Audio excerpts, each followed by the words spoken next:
sobre o pacote esse baixado pelo governo federal no último dia 12, no que diz respeito às questões fiscais, né? Eu sou o George Lippert, sou sócio do escritório, que juntamente com o Rafael Wagner, sócio do escritório na área tributária, tem aqui o prazer de estar com vocês aqui para conversarmos um pouco sobre essas medidas. Eu começaria conversando, Rafael, sobre a MP 1159, né? O que ela trouxe aí de novidades no mundo tributário, né? Em especial que o que se pode já observar é a questão da mitigação da tomada do crédito aí. Tu pode falar um pouquinho sobre isso, Rafael, por favor? Isso, claro. Bom, boa tarde a todos. É com grande alegria que nós damos início a essa live, né?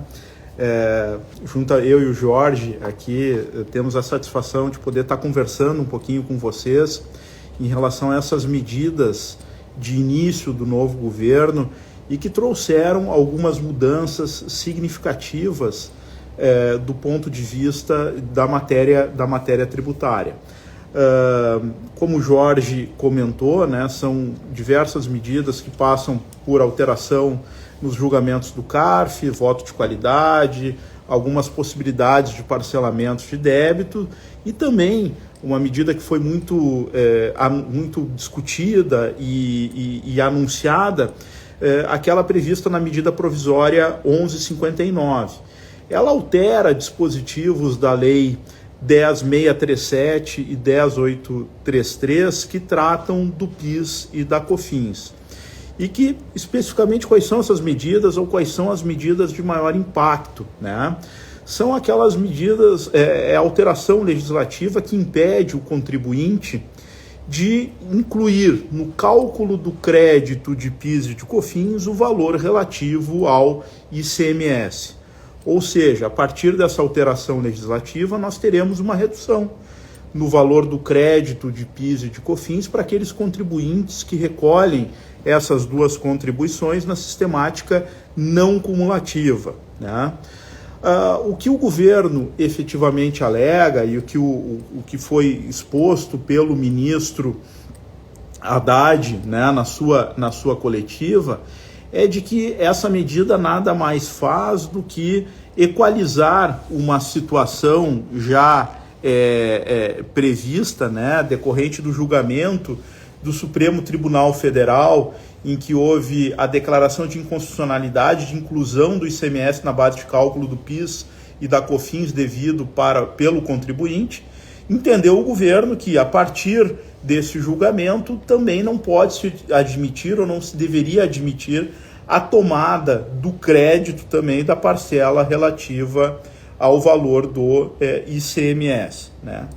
Entretanto, e no nosso entender, até discutimos aqui antes do início da live, eu e o Jorge, trata-se de uma medida que altamente polêmica e discutível, né? No nosso ponto de vista, há uma ilegalidade nessa alteração legislativa, ou uma inconstitucionalidade nessa alteração legislativa, na medida em que o valor, o que prevê a legislação em relação à tomada do crédito, né, é de que o crédito deve ser calculado sobre o valor do bem transacionado, ou seja, aquele bem que é adquirido pelo contribuinte na sistemática não cumulativa, ele deve ser, o valor a título de crédito de PIS e de COFINS deve considerar a totalidade do custo ou do preço desse bem para fins de tomada do crédito, né? Isso é o que prevê a própria legislação. Então, essa limitação ou essa impossibilidade de se incluir no valor do bem o montante relativo ao ICMS para fins de tomada do crédito, a nosso ver, é bastante discutível, né? E deve ser levada à discussão judicial pelos contribuintes, né? A partir dessa edição dessa medida provisória. E o interessante dessa medida, o que efetivamente chama a atenção, é de que a Receita Federal havia publicado no final do ano passado, no final de novembro, início de dezembro, uma instrução normativa consolidando toda a legislação do PIS e da COFINS E nessa própria instrução normativa, a Receita Federal, expressamente, Jorge, ela permitiu a tomada do crédito sobre o valor do ICMS. E agora, com grande surpresa, se entendeu aqui, ou vem essa medida provisória, mitigando o valor do crédito. Então, é uma medida polêmica, ela vai certamente onerar aquelas pessoas jurídicas que recolhem o PIS e a COFINS pela sistemática não cumulativa, né, com um aumento de carga tributária e certamente pode ser objeto aí de discussão judicial. Eu acho que a questão judicial aí, né, Rafael, é uma questão, vamos dizer assim, que vai ser levado efetivamente a juízo, né, é a questão da sistemática do PIS e da COFINS, que é uma sistemática diferente, por exemplo, do ICMS, né, que lá no ICMS a gente está falando de a base, né, do tributo recolhido, né, tributo contra tributo, e aqui a gente está falando de uma outra sistemática. A sistemática do PIS e da COFINS é a sistemática de aquisição de mercadoria, ela é base sobre base, né? Então certamente isso vai ser levado à apreciação do judiciário, né? E vamos ver como é que o judiciário vai se manifestar, né? Como é que vai ser a resolução judicial dessa questão, né? Mas certamente isso vai ser objeto de muita discussão pela frente e infelizmente a gente está de novo gerando mais contencioso, né? O que se tem por objetivo aqui com essa medida do pacote do governo, tá, subjacente a isso, é exatamente reduzir a litigiosidade, né? Mas em contrário senso se está trazendo exatamente elementos para aumentar o contencioso, né? E de uma maneira exponencial, porque é muito importante essa medida, né? Essa alteração ela impacta muito forte aos contribuintes do ponto de vista econômico, né, Rafael? E é importante, inclusive, Jorge, lembrar que já houve uma tentativa da própria Receita Federal, através de atos normativos intralegais, né, ou infralegais, perdão, de limitar o crédito também excluindo o montante do ICMS, né?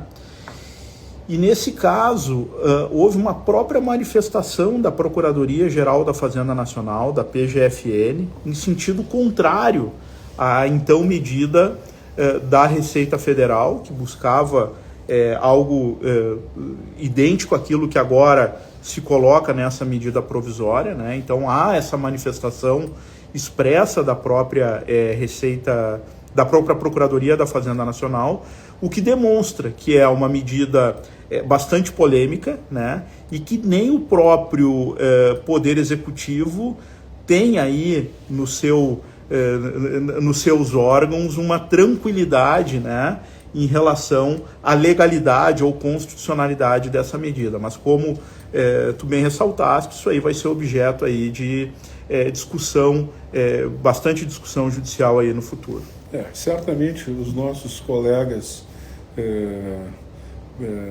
procuradores, né, vão alegar que provavelmente houve uma mudança legislativa e que isso não é matéria de reserva constitucional, que isso é matéria legal, e aí vai dar, o famoso contencioso vai se agravar, né? Vamos aumentar o contencioso, gerando aí uma insegurança por mais vários anos, provavelmente, o que não é salutar do ponto de vista de política fiscal e política econômica para todos. Mas paciência, é o nosso país, é assim que a gente vai evoluindo e é o que se tem hoje na mesa para se trabalhar, né, Rafael? É isso aí. Perfeito. Quem sabe agora a gente passaria um pouquinho para a MP 1160, que trata ali do CARF, né? Isso. Que aí também trouxe... Vamos falar as coisas boas primeiro, né? Uhum. Eu acho que o que tem de coisa boa ali, Rafael, do meu ponto de vista, seria a possibilidade, né, da gente estar, do contribuinte, né, estar abrindo ou melhor, o indicativo por parte do poder público de que existe a possibilidade de se trabalhar uma nova sistemática de diálogo com o contribuinte. Por quê? O que, vamos dizer assim, toda a área técnica, vamos dizer, os advogados, os acadêmicos, todo mundo que trata com direito tributário sempre teve uma crítica muito forte em relação ao posicionamento brasileiro no que diz respeito à solução de dúvidas que o contribuinte tem em relação à legislação brasileira, que é muito complexa, é extremamente dinâmica, né, e gera uma quantidade enorme de dúvidas e inseguranças dos contribuintes. O que está sendo dito agora, de alguma maneira, aqui é a possibilidade de haver essa conversa, ou haver essa consulta, haver essa discussão, o diálogo, exatamente, né, antes de haver um procedimento de autuação. Isso a gente ouve, principalmente de clientes estrangeiros ao longo dos anos, né, que como é que no Brasil não se pode sentar com a Receita e discutir claramente um problema, né, e resolver isso sem que haja necessariamente um auto de infração, né? E o nosso histórico, a nossa evolução, vamos dizer assim, de atendimento ao contribuinte, ela veio ao longo dos anos sendo mitigada, ao passo que hoje quase é inexistente essa situação, né? E aí isso volta ainda com, claro, está sujeito ao que vier a ser disciplinado pela Receita Federal do Brasil, mas de toda sorte é excelente essa abertura, essa possibilidade dessa resolução de divergências ou inconsistências previamente à intimação, né? E sem configurar o início do procedimento fiscal. Então isso é uma coisa extremamente salutar, né? E oxalá que realmente isso seja implementado a curtíssimo prazo, porque isso vai fazer isso pode gerar uma transformação no relacionamento entre contribuinte e fisco, né? Outra possibilidade também, outra vamos dizer, novidade que eu acho que a gente tem que festejar é a possibilidade de se fazer o pagamento até 30 de abril de 23, né, daquelas situações em que o contribuinte entende que vale a pena não discutir e recolher o principal e os juros sem a penalidade, sem a imposição das multas de mora e de ofício. Isso também é uma coisa, eu acho que é extremamente salutar dentro que foi introduzida, né, por a CMP 1160. Jorge, o que tu acha desses pontos aí? Me parece, eu concordo contigo, eu acho que essa evolução que nós estamos tendo no relacionamento entre fisco e contribuinte, que já não é de agora, ela já começa com a transação, com essa nova realidade, esse novo diálogo entre fisco e contribuinte, mas que se perfectibiliza agora com esse procedimento da Receita Federal de, antes do início de qualquer fiscalização, avisar o contribuinte e pedir, né, ou oportunizar a ele, só arrumando aqui, isso. Oportunizar ao contribuinte que ele regularize a sua situação antes do início de qualquer procedimento fiscal, sem dúvida nenhuma, é bastante salutar e é muito festejada, né? Além disso, me parece, né, Jorge, que tem uma outra medida importante que a gente deve destacar aqui, que é a questão do aumento de, por um lado, uma medida que é bastante festejada também e salutar, que é a questão do recurso de ofício, né? A legislação foi alterada para prever que o recurso de ofício, a partir de agora, somente será objeto de envio para o CARF, né, e de análise para o CARF, naqueles casos de valor superior a 15 milhões de reais. Antes nós falávamos em 1 milhão, depois passou para 2 milhões, e agora esse limite de alçada sobe para 15 milhões, ou seja, naqueles casos em que o contribuinte, após uma impugnação, tem uma vitória na DRJ e o seu caso está dentro desse limite de 15 milhões, ele se encerra ali favoravelmente ao contribuinte sem a necessidade de um recurso de ofício para o CARF. Por outro lado, né, e aí é uma medida que, a nosso ver, ela deve ser objeto de crítica e acreditamos que deve ser motivo também de alteração, a legislação, a partir de agora, prevê que os casos de valor até 1.000 salários mínimos não poderão mais ser julgados pelo CARF, ou seja, eles não subirão mais ao CARF para julgamento em segunda instância, naqueles casos em que o contribuinte não obteve, então, uma vitória na DRJ, né? Isso, para nós, limita o direito de acesso ao contribuinte à segunda instância administrativa, e é uma medida que, a nosso ver, não está correta, porque ela está, para aqueles casos de até 1.000 salários mínimos, R$1.300.000, R$1.320.000, acaba por impedir o acesso do contribuinte à segunda instância administrativa. Então, é medida aí que nós precisaríamos aí trabalhar, né, e pugnar para que ela seja alterada e não seja aprovada aí no Congresso Nacional. Nesses casos, né, Rafael, o que me parece que é fundamental é que haja uma avaliação da composição das delegacias regionais de julgamento, né? Isso gera aumenta a relevância e importância das DRJs e, consequentemente, requer uma análise e uma maior qualificação dos julgadores da DRJ, né? Isso é uma coisa que vai se impor agora, caso isso não venha a ser alterado, não venha a sofrer mudanças no Congresso, né?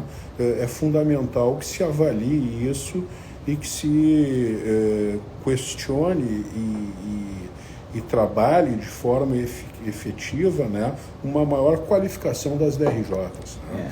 Porque muitas vezes, né, a minha experiência como ex-conselheiro, muitas vezes os processos que a gente julgava, a gente via que lá na DRJ foi um julgamento, assim, às vezes apressado, sem a busca da verdade material, que é um dogma do processo administrativo, né, diferente do judicial, e por isso que a gente dá tanto valor ao processo administrativo, porque buscar o que realmente é a verdade, não só aquilo que está nos autos, é uma das grandes valias, das grandes vantagens do processo administrativo. E muitas vezes a DRJ tocava o negócio para frente para se livrar do processo e julgar de qualquer jeito. Então a gente tinha que baixar de novo em exigência, né, em diligência para a DRJ, para que a DRJ completasse e instrumentalizasse adequadamente, buscasse as provas, né? Então isso vai requerer também uma mudança na mentalidade das DRJs. Eu acho que isso é muito importante, a gente como vamos ser operadores do direito, estar muito atento a isso para que isso efetivamente, caso não venha a ser alterado no Congresso, que isso vá ser trabalhado de maneira adequada pela Receita Federal para melhorar as DRJs e qualificar o trabalho de todo mundo. Qualificar o trabalho, exatamente. Mas, Jorge, vamos para o ponto principal ali, que eu acho que é o que a todos tira o sono. Então vamos lá, eu deixo contigo então, tá. O que tu acha aí? Bom, a questão aqui que o Jorge está levantando, né, que é a questão do voto de qualidade, ainda, falando ainda no processo administrativo, né, a questão do voto de qualidade e a revogação do dispositivo da legislação que previa, então, aí, esse voto de qualidade, ou no caso de empate, né, a decisão a favor do contribuinte, né, o que para os colegas aí, para os amigos que estão nos assistindo, que não estão muito versados na matéria, nós tínhamos até meados de 2020, né, na legislação, a previsão de que, no caso de empate num julgamento no CARF, se decidiria sempre com o voto do presidente, né, da Câmara, ou enfim, né, sempre o voto do presidente é que prevalecia. E pelo regimento do CARF, do Conselho, o presidente, invariavelmente, é um representante da Fazenda Nacional, da Receita Federal, né? Com essa alteração na Lei 13.988, lá de 2020, se alterou essa sistemática para prever-se que, no caso de empate, né, o julgamento seria então decidido favoravelmente ao contribuinte. Ou seja, dentro dessa sistemática nova, né, em havendo um empate, né, e geralmente as turmas do CARF, as câmaras do CARF, elas têm 4 representantes da Fazenda e 4 representantes dos contribuintes, são 8 julgadores, né, se decidiria então favoravelmente aí, ao contribuinte, né. Isso trouxe uma mudança, né, na jurisprudência do CARF em algumas matérias que até então vinham sendo julgadas favoravelmente à Fazenda Nacional, passaram então a ser julgadas favoravelmente ao contribuinte. Por quê? Porque até então, no caso de empate, prevalecia o entendimento pró-fisco e a partir de 2020 passou a prevalecer o entendimento pró-contribuinte. É importante destacar que essa sistemática do voto de qualidade é uma sistemática que há muito tempo se debatia e se buscava essa alteração de regimento, essa alteração legal, né, na medida em que, desde a década de 60, desde que foi editado o Código Tributário Nacional, nós temos lá um artigo, o 112, que prevê que, em havendo dúvida quanto à captação legal de uma penalidade ou dúvida quanto à culpa do contribuinte em relação a determinada infração, ela deveria ser resolvida a favor do contribuinte, né? Então vejam, senhores, que num julgamento em que nós temos 4-4, né, a dúvida é muito grande, né? Então, pelo próprio Código Tributário Nacional, deveria então ser julgado favoravelmente ao contribuinte. E essa lei, a Lei 13.988, ela nada mais fez do que trazer para o nosso ordenamento jurídico essa situação aí de se resolver a favor do contribuinte no caso de dúvida. Mas é importante destacar, e aí eu acho que é um ponto que, claro, foi muito debatido e foi trazido pelo ministro na sua fala, né, de que haveria aí uma perda de arrecadação por conta desse voto de qualidade, né? No nosso entender, isso não é verdade. Por quê?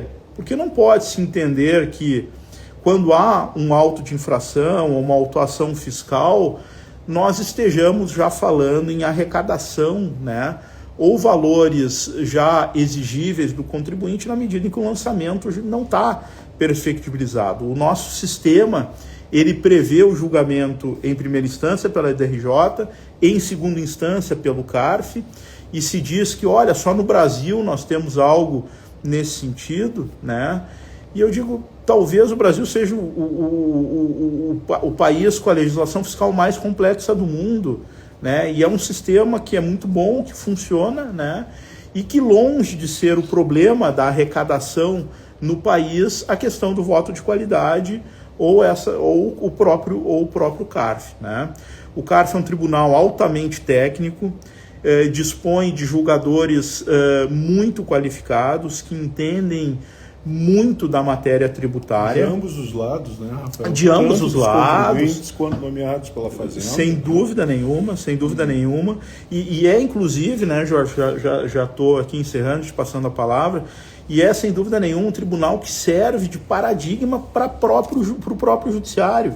Não é nenhuma ou nem duas vezes que nos julgamentos que se tem depois no judiciário sobre determinada matéria, se utiliza aquele entendimento do CARF ou aquela forma em que a matéria foi tratada pelo CARF como razão de decidir no judiciário. E é importante destacar que as questões dos julgamentos com empate a favor do contribuinte no CARF, tem um levantamento que foi feito aí pela ACONCARF, que é a Associação dos Conselheiros Representantes dos Contribuintes, que demonstram que agora em 2022 apenas 1,9% dos julgamentos em que se teve um empate e que se precisou utilizar o voto de qualidade, não querendo dizer que nesses 1,9% de julgamentos se teve julgamento favorável ao contribuinte, mas onde foi aplicado aí efetivamente essa questão do voto de qualidade, né?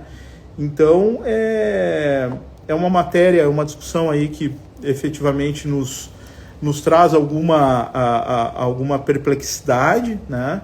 E entendemos que ela deverá ser melhor tratada junto ao legislativo, né? No sentido de se manter aquela discussão ou a legislação anterior que prevê esse voto de qualidade. O que me preocupa, Rafael, e o que me causa tristeza, vamos dizer assim, como um defensor ferrenho do CARF, né, e da qualidade das decisões proferidas pelo órgão, que sempre se pugna por isso, né, é a mensagem subjacente que o CARF está lá para arrecadar, né?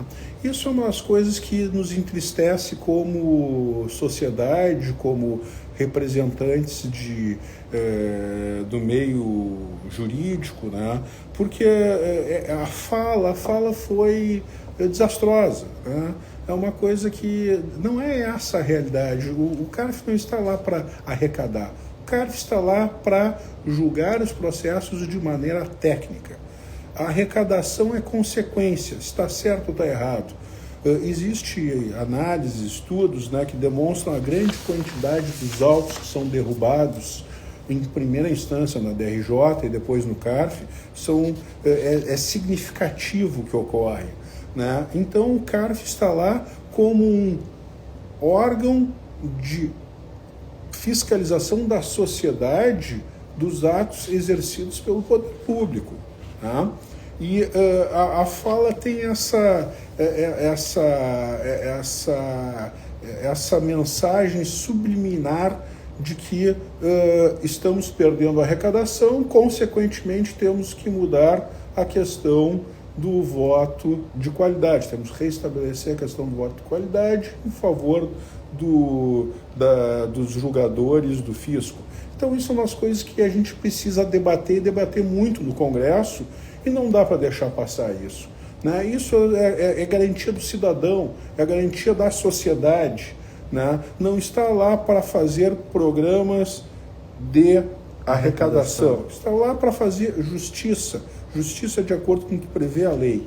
E nem para resolver o problema fiscal do governo federal, né? Então, realmente é algo que chama atenção e que a gente entende aí que, como o Jorge colocou, deve ser fortemente debatido perante o Congresso Nacional, né? Quem sabe a gente passa aqui, eu não sei se teria algum outro ponto, senão a gente passaria para as questões da portaria conjunta lá, que fala das questões de pagamento, né? E ali o que me chama a atenção, né, e que é importante, eu acho que a gente compreenda como sociedade, que o que foi proposto não foi uma norma de parcelamento para equalizar aquelas situações de contribuintes endividados, né? Eu acho que o que foi proposto ali tem caráter meramente arrecadatório, né? Como vamos cobrir o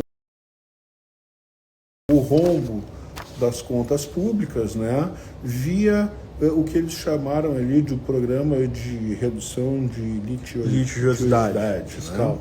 Então, isso, na realidade, é um programa para arrecadar, não é um programa para realmente melhorar a condição de sobrevivência do contribuinte em decorrência de um problema que a gente viveu aí de pandemia, de redução de atividade econômica.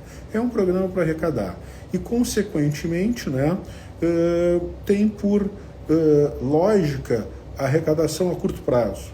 Né? Arrecadação a curto prazo, e se nós compararmos ou viermos a analisar com as possibilidades que se tem, né, me parece que não é uma alternativa muito interessante para aqueles que estão com a situação do ponto de vista econômico em dificuldade, né? Isso é para resolver basicamente quem tem recursos para fazer frente à resolução de processos tributários. O que tu acha? Como é que tu vê isso? Não, eu concordo. Eu acho que foi tímida, né, a proposta aí de parcelamentos por parte do governo federal, através dessa portaria conjunta, portaria número 1 de 2023, portaria conjunta PGFN e Receita Federal, que instituiu esse denominado Programa de Redução de Litigiosidade Fiscal, né? Tímida porque os prazos de parcelamento são pequenos, são muito curtos, né? E nós sabemos que o contribuinte que está em dificuldade perante o fisco, ele precisa tomar fôlego e precisa de parcelamentos que sejam mais vantajosos do ponto de vista de equalização da sua dívida tributária, né? E se criou, então, nessas novas modalidades de transação previstas na portaria conjunta, né, duas formas de equalização dessas dívidas. Uma de pagamentos com prejuízo fiscal e utilização de base de cálculo negativa da CSL, e outras de pagamento sem a utilização de prejuízo fiscal e base de cálculo negativa da CSL. E aí a PGFN e a Receita Federal dividiram, então, esses débitos, né, em débitos irrecuperáveis ou de difícil recuperação e aqueles débitos com alta ou média perspectiva de recuperação, né? E não ficou muito claro ainda, efetivamente, quais são esses critérios a serem utilizados na definição desses débitos, né, como irrecuperáveis ou como alta ou média perspectiva de recuperação, né? Parece que vão se utilizar o rating, que até o momento vem sendo utilizado pela Procuradoria na transação que já está em vigor, e aí então se dividiu nessas duas classes de débitos. Para aqueles débitos irrecuperáveis ou de difícil recuperação, a redução é de até 100% dos juros e das multas, observado o limite de 65% sobre o total de cada débito negociado. E aí se prevê uma entrada em dinheiro, né, de 30% do valor do débito, em até 9 prestações mensais, e o saldo remanescente de 70% podendo ser pago com crédito decorrente do prejuízo fiscal e base de cálculo negativa da CSL, né? Isso, os créditos irrecuperáveis ou de difícil recuperação. Já aqueles débitos que são classificados como alta ou média perspectiva de recuperação, eles não têm nenhuma redução, ou seja, não se tem uma atratividade para que o contribuinte, ou uma atratividade maior para que o contribuinte possa negociar o seu débito com a Receita Federal ou com a PGFN. E aí, nesses casos, teria uma entrada de 48% em dinheiro, né, a ser paga em até 9 prestações, então se vê que é um prazo curto de 9 meses, né, e o saldo remanescente de 52%, podendo ser pago com o prejuízo fiscal e a base de cálculo negativa da CSL. Por outro lado, o pagamento sem a utilização do prejuízo fiscal e da base de cálculo negativa da CSL, naqueles casos de crédito,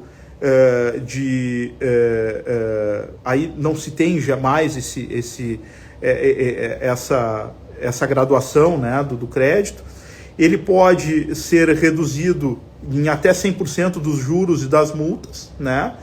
Quando se der uma entrada de 4% do valor consolidado em dinheiro, em até 4 prestações, ou uma redução de 100% dos dos juros e das multas, observado o limite de 50% sobre o total do crédito, aí com uma entrada de 4% do valor consolidado, né? em até 4 prestações mensais e sucessivas, e o saldo remanescente em 8 parcelas, né?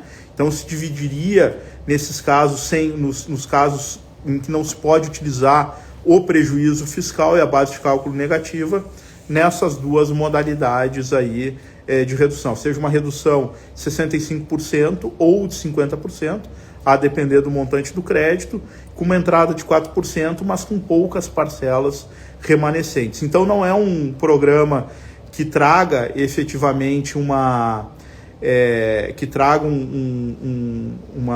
atratividade muito grande no nosso entendimento, né? E que poderia ser revisto aí pelo governo federal de modo a atrair um número maior de contribuintes. De novo, né, Rafael, a gente tem aqui aquela situação em que a gente está convivendo com uma taxa de juros extremamente alta de novo no Brasil, né? E o que os argumentos da Receita Federal sempre foram que os contribuintes se financiaram em cima dos tributos, né? E quando vem essa medida para arrecadar efetivamente, ela se demonstra um pouco tímida, não obstante toda a experiência que a Receita, que os técnicos têm acumulado ao longo dos anos, né, principalmente onde nós tivemos taxas de juros mais altas, né, e que invariavelmente tomara que se consiga obter atingir os objetivos, né, da equipe econômica em termos de arrecadação, mas me parece que caso a caso cada contribuinte tem que fazer um bom exercício do ponto de vista de atratividade desses mecanismos de quitação antecipada, né, ou de desistência do processo administrativo com a respectiva quitação, versus a possibilidade que ele enxerga no sucesso do seu processo, né, e o custo do dinheiro no tempo, né? Então é um caso de análise casuística, né, a ser feitas pelos respectivos advogados e contadores dos contribuintes, né? Sem dúvida. E me parece, aqui já respondendo uma pergunta aqui do Fábio De Luca, nosso sócio aqui do contencioso judicial, né? Ele faz um questionamento sobre a atratividade, né, desse programa de recuperação dos litígios fiscais, né, o programa de redução de litigiosidade fiscal, versus a transação que já está em vigor por parte da Receita Federal. Eu diria, tá, que via de regra a transação ainda é mais vantajosa ao contribuinte do que a própria adesão ao PRLF, que agora foi trazido pela portaria número 1. Mas cada caso é um caso, porque a transação, embora ela tenha algumas vantagens também, como um prazo maior de pagamento e também a utilização de prejuízo fiscal, né, mas não nos montantes previstos pelo PRLF, na própria transação nós ainda temos alguns gargalos, né? Ela é um processo novo para a Procuradoria da Fazenda Nacional, é um processo novo para os contribuintes, né? Mas ela tem se demonstrado positiva, ela tem se demonstrado atrativa do ponto de vista de resolução dos conflitos tributários, né? De modo que, como eu coloquei, cada caso deve ser analisado de forma específica para que o contribuinte possa decidir quanto à adesão a um ou outro programa, né? Então é um ponto aí que deve ficar sendo objeto de análise aí caso a caso. Perfeito. Vamos encaminhando para o final. Tu tem mais alguma consideração? Eu acho, né, Jorge, que daquilo que a gente pôde efetivamente discutir aqui, né, algumas medidas bastante polêmicas, né, principalmente aquela que determina a exclusão do valor do ICMS, do cálculo do crédito, do PIS e da COFINS. Sem dúvida nenhuma, essa é uma medida que vai ter um impacto muito grande para aqueles contribuintes que se sujeitam hoje à modalidade não cumulativa do PIS e da COFINS, né? E que sem dúvida nenhuma vai gerar um contencioso daqui para frente. Nós temos algumas situações pontuais e específicas positivas no novo pacote, por que não? Mas me parece que o governo federal, e aí nós já estamos aqui talvez adiantando um pouquinho os temas dos nossos próximos encontros, e a nossa ideia é que a gente possa tornar essas lives aqui recorrentes, trazendo para vocês as nossas percepções das questões tributárias, né? É de que se avizinha aí uma reforma tributária que vai trazer também uma mudança muito grande no sistema tributário nacional, seja em relação aos impostos sobre o consumo, seja em relação ao próprio imposto de renda, né? Nós temos também temas aí como preço de transferência, já temos uma medida provisória editada sobre preço de transferência que vai fazer tem uma alteração grande do ponto de vista aí da legislação do imposto de renda. Enfim, temos aí diversos pontos a discutir, vamos discutir, e especificamente em relação ao tema da nossa live de hoje, que é o pacote tributário do governo federal, né? Nós, desde logo, já nos colocamos à disposição dos senhores para quaisquer esclarecimentos, para análises específicas, né? Especialmente no que se refere aí à adesão ou não aos programas de parcelamento e essa questão relacionada com o crédito de PIS e COFINS, ou essa limitação ao crédito de PIS e COFINS em relação ao valor do ICMS. Sem dúvida, 2023 nos reserva grandes emoções na área tributária, né? Vai ser um ano de muitas mexidas, acomodações, né, e reflexões sobre os caminhos, né, que teremos aí na área tributária aí dos próximos anos, né. Eu faria aqui então uma conclusão, né, agradeço a presença e a atenção de todos, como já referenciou e mencionou o Rafael, estamos à disposição aí para esclarecimentos através do e-mail rkw@lipert.com.br e gln@lipert.com.br. Uma vez mais, agradeço, uma boa noite a todos. Muito obrigado, um abraço. Tchau.